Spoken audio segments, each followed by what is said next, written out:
ನಮಸ್ಕಾರ ಸ್ನೇಹಿತರೆ, ಮಹಾಚಂದ್ರ ಯೂಟ್ಯೂಬ್ ಚಾನಲ್ಗೆ ತಮ್ಮೆಲ್ಲರಿಗೂ ಆತ್ಮೀಯವಾದಂತಹ ಸ್ವಾಗತ. ಸ್ನೇಹಿತರೆ, ಈ ವಿಡಿಯೋನಲ್ಲಿ ನಾನು ತಂದಿರತಕ್ಕಂಥ ಮಾಹಿತಿ ನಿಮಗೆ ನೋಡಿ, ಸಮಗ್ರ ಶಿಕ್ಷಣ ಇಲಾಖೆಯಿಂದ ಈಗ ಒಂದು ಜ್ಞಾಪನ ಆದೇಶವನ್ನು ಹೊರಡಿಸಿರ್ತಕ್ಕಂಥದ್ದು. ಯಾವುದ್ರ ಬಗ್ಗೆ ಅಂತಂದರೆ ನೋಡಿ, 2024-25ನೇ ಸಾಲಿನ ಆದರ್ಶ ವಿದ್ಯಾಲಯಗಳಲ್ಲಿ 2ನೇ ಸುತ್ತಿನ ದಾಖಲಾತಿಯನ್ನು ಮಾಡಿಕೊಳ್ಳೋದ್ರ ಬಗ್ಗೆ. ಅಂದರೆ ಮೊದಲನೇ ಸುತ್ತಿನ ದಾಖಲಾತಿ ಪ್ರಾರಂಭ ಆಗಿ ಈಗ ಅದು ಮುಗಿದಿರ್ತಕ್ಕಂಥದ್ದು. ಈಗ 2ನೇ ಸುತ್ತಿನ ದಾಖಲಾತಿಯನ್ನು ಮಾಡ್ಕೊಳ್ಬೇಕು ಅಂತ ಒಂದು ಜ್ಞಾಪನ ಆದೇಶವನ್ನು ಈಗ ಹೊರಡಿಸಿರ್ತಕ್ಕಂಥದ್ದು. ಸೊ ಇದಕ್ಕೆ ದಿನಾಂಕಗಳು ಯಾವುದನ್ನು ನಿಗದಿ ಮಾಡಿದ್ದಾರೆ ಅನ್ನೋದ್ರ ಬಗ್ಗೆ ನಾನು ಈ ವಿಡಿಯೋನಲ್ಲಿ ಮಾಹಿತಿ ಕಂಪ್ಲೀಟ್ ಡೀಟೇಲ್ಸ್ ನಿಮಗೆ ತಿಳಿಸ್ಕೊಡ್ತಾ ಇದ್ದೀನಿ. ನೋಡಿ, 6ನೇ ತಾರೀಕು ಇದನ್ನು ಹೊರಡಿಸಿರ್ತಕ್ಕಂಥದ್ದು ಜ್ಞಾಪನ ಆದೇಶವನ್ನು. ಸೊ ನೋಡೋಣ ಬನ್ನಿ. ಹಾಗಾದರೆ 2024-25ನೇ ಸಾಲಿನ ರಾಜ್ಯದ 22 ಜಿಲ್ಲೆಗಳ 74 ಆದರ್ಶ ವಿದ್ಯಾಲಯಗಳ 6ನೇ ತರಗತಿ ದಾಖಲಾತಿ ಬಗ್ಗೆ ಈ ಕಚೇರಿಯಿಂದ ನೋಡಿ, ಈಗಾಗಲೇ ಮೇಲಿನ ಉಲ್ಲೇಖದಂತೆ ಸುತ್ತೋಲೆ ಹೊರಡಿಸಲಾಗಿದೆ. ಇದರಂತೆ ಈಗಾಗಲೇ ಮೊದಲನೇ ಸುತ್ತಿನ ದಾಖಲಾತಿ ಪ್ರಕ್ರಿಯೆ ದಿನಾಂಕ 30/6/2024ಕ್ಕೆ ಪೂರ್ಣಗೊಳಿಸಲಾಗಿದೆ.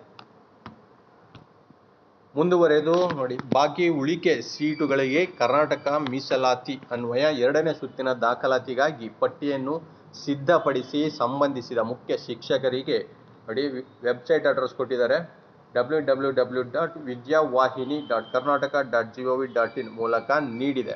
ಸದರಿ ಮೀಸಲಾತಿ ಪಟ್ಟಿಯನ್ನು ಆಯಾ ಶಾಲೆಯ ಆವರಣದಲ್ಲಿ 3ರಿಂದ 4 ಸ್ಥಳಗಳಲ್ಲಿ ಪ್ರಕಟಿಸಬೇಕು. 2ನೇ ಸುತ್ತಿನ ದಾಖಲಾತಿಯ ಕಾಲಮಿತಿಯನ್ನು ದಿನಾಂಕ 10/6/2024ರಿಂದ 20/6/2024 ದಿನಾಂಕವನ್ನು ನೀವು ಗಮನಿಸಬೇಕು. ನೋಡಿ, ಇದು ಜೂನ್ 10/6/2024ರಿಂದ 20/6/2024ರವರೆಗೆ ನಿಗದಿಪಡಿಸಲಾಗಿದೆ. ವಿದ್ಯಾವಾಹಿನಿ ಪೋರ್ಟಲ್ನಲ್ಲಿ ದಿನಾಂಕ 21/6/2024ರೊಳಗೆ ಕಡ್ಡಾಯವಾಗಿ ಹಿಂದೀಕರಿಸುವುದು.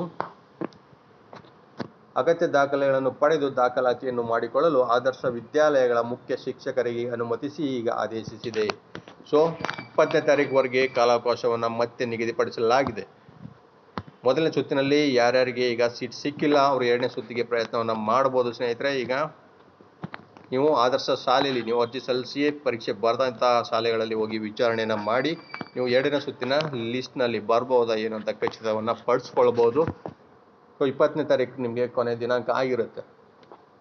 ಸೊ ಅದಿಷ್ಟು ಇವತ್ತಿನ ಮಾಹಿತಿ ಸ್ನೇಹಿತರೆ. ಮತ್ತಷ್ಟು ಅಧಿಕೃತ ಮಾಹಿತಿಯೊಂದಿಗೆ ನಾನು ನಿಮ್ಮನ್ನ ಭೇಟಿ ಮಾಡ್ತೇನೆ. ನಮಸ್ಕಾರ.